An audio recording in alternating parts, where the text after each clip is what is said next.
look what I just got. My copy of David Barton's new book, The Jefferson Lies, Exposing the Myths You've Always Believed About Thomas Jefferson. And I'm going to do something a little bit different. I'm going to put absolutely no preparation whatsoever into this video. I'm going to take Barton's new book. I'm going to take my book, Liars for Jesus, Volume 1. And I'm going to go straight to the chapter in Barton's book on the University of Virginia. Now the reason I'm picking this chapter, the book has, was it 7 chapters? 7 chapters.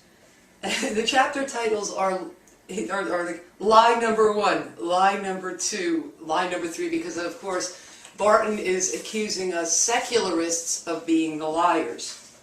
Now we're going to skip lie number 1, Thomas Jefferson fathered Sally Hemings' children, because frankly I don't give a rat's ass who Thomas Jefferson fathered and who he fathered them with, because that has absolutely no bearing on lies that are used to promote legislation or to get things into the public schools, religion into the public schools, so I really don't care about that. We're going to jump right to Thomas Jefferson founded a secular university, which is Barton's lie number 2. Now, I don't really need to use any other sources for this besides my own book. Reason being is that I have a 95-page chapter in my book on Thomas Jefferson and education, fully footnoted. So now I'm going to sit here for the next couple hours. I'm going to do this. I'm just going to leave the camera running. So you'll see me smoking, you'll see me drinking coffee. But have no fear, this video isn't going to be several hours long, because I will cut out any parts where I'm just like flipping, trying to find a page or that sort of stuff. Okay, so Barton's chapter begins. Lie number 2, Thomas Jefferson founded a secular university. Jefferson was involved in many educational endeavors, but his greatest and certainly one dearest to his heart was his founding of the University of Virginia. If one accepts the modern mischaracterization that Jefferson was anti-religious and hostile to Christianity, then it becomes logical to assert that he would promote the secular and oppose the religious in his educational endeavors, especially at his beloved university. Next, Barton quotes several different modern academics. I'm not included. Barton, let me back up here. Barton does not quote me. Barton does not acknowledge my existence. He hasn't since the year 2009. Now, in January 2009, after I had gone to one of his events and gave him a copy of my book, inscribed to, I think I just it was to the person who more than anyone else inspired this book, and then I got kicked out. Barton has a copy of my book. Now, people might say, well, how do you know he read it? He might have left it there, he might have whatever. No. When he was on his radio show bashing me, he quoted from my book. He was talking about the chapter specifically about the University of Virginia in my book. He knows I've written about this. He knows my book is fully documented. He has read that chapter. So that's important to note, because just recently he said that nobody who tries to refute him ever documents what they're saying. He knows this isn't true, so he's lying about that right from the start. Okay, so after quoting all these professors here, these modern academics that he's about to argue with, Barton says, many others make similar declarations, and several of their recurring claims are worthy of investigation. 1, did Jefferson have a disdain for the influence of Christianity on education? 2, did he found the first intentionally secular university in America? 3, did he hire only deists and Unitarians for his faculty? 4, did he exclude chaplains and religious curriculum from the school? Most Americans would probably answer yes to these four questions, for they have been told repeatedly by many of today's writers, both academic and journalistic, that Jefferson was an ardent secularist. But what if this is wrong? What if Jefferson's own education, one that so thoroughly prepared him for the national and international scene, had been largely religious and personally satisfying to him? If such was the case, then it is illogical to assert that Jefferson would seek to exclude from others that which benefited him. So let's begin with a look at Jefferson's own education. This is a very, very common tactic. We see this in other people, not just from Barton. If you look at, Lil Back, that professor that was always on Glenn Beck's show with his book, George Washington's Sacred Fire, where he'd have, this is what the Anglican Church believed. George Washington, on paper at least, George Washington was a member of the Anglican Church. Therefore, George Washington believed this, and then he went through all like the different tenets and beliefs and prayers of the Anglican Church as if it was George Washington saying that. So let's look at what Barton says about this. Now, Jefferson was born in 1743. As a youngster, he attended the Anglican St. James Church of Northam Parish with his family.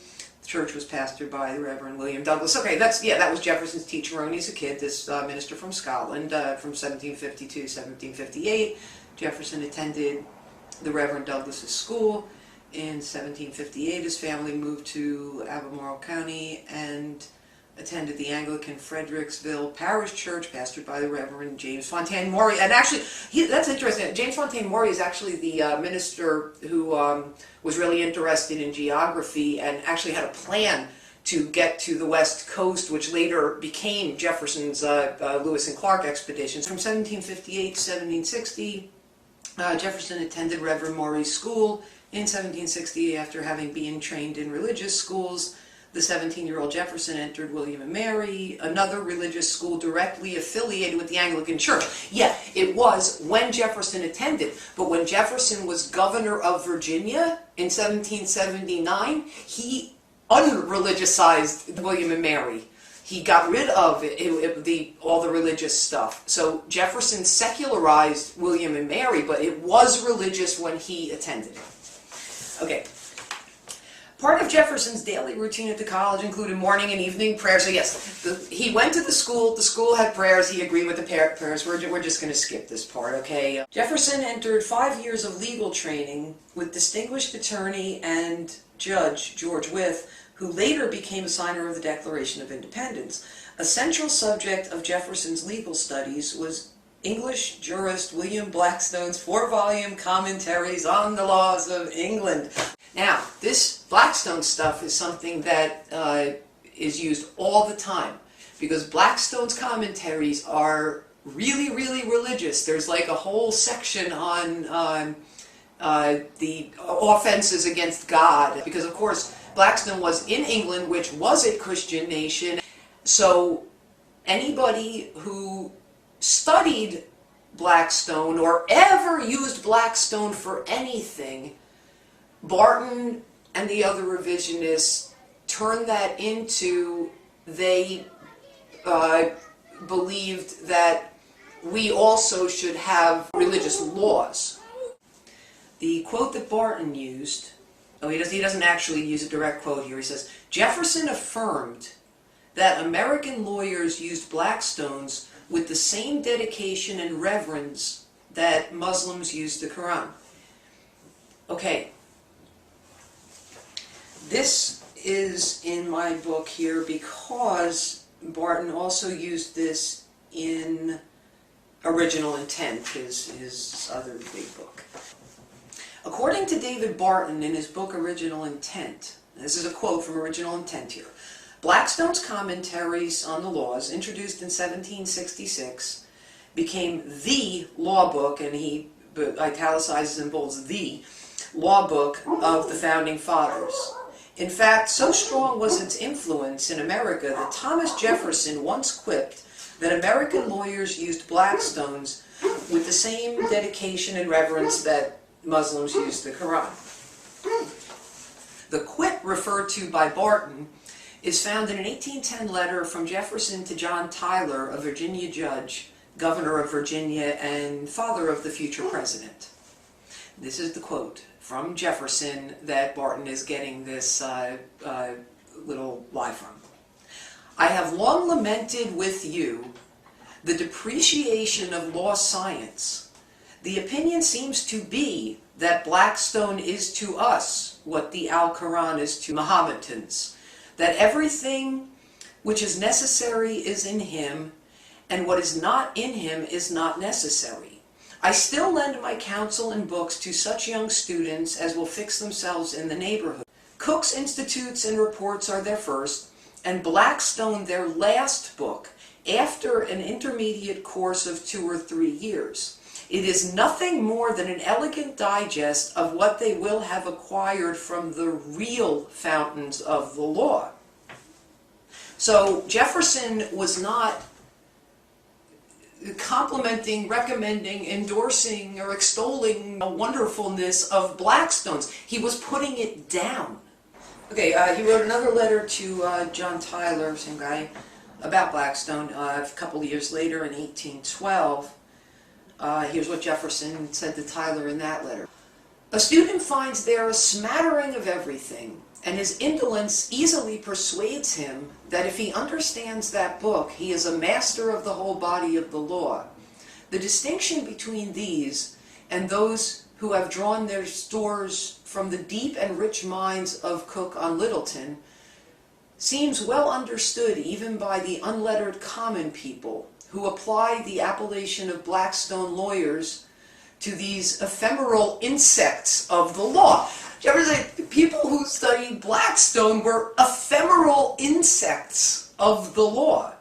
He also disapproved of Blackstone's for use in America because Blackstone's, how did I put it here, contained British principles that were incompatible with and even dangerous to the Republican principles of American government. It wasn't the founding generation that was heavily influenced by Blackstone, as the religious right authors claim.